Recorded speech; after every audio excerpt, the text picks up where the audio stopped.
Again, the number at the top, listen to picture 1. The number here at the top, okay? The number here at the top is the shaded part.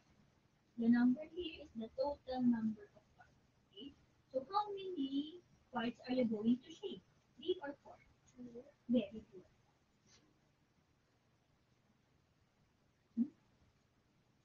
So next. 2, 3, 4. Where are you? We're done na this. We're done na this, okay? Okay naman. 3 fourths. How many boxes or parts in the color? How many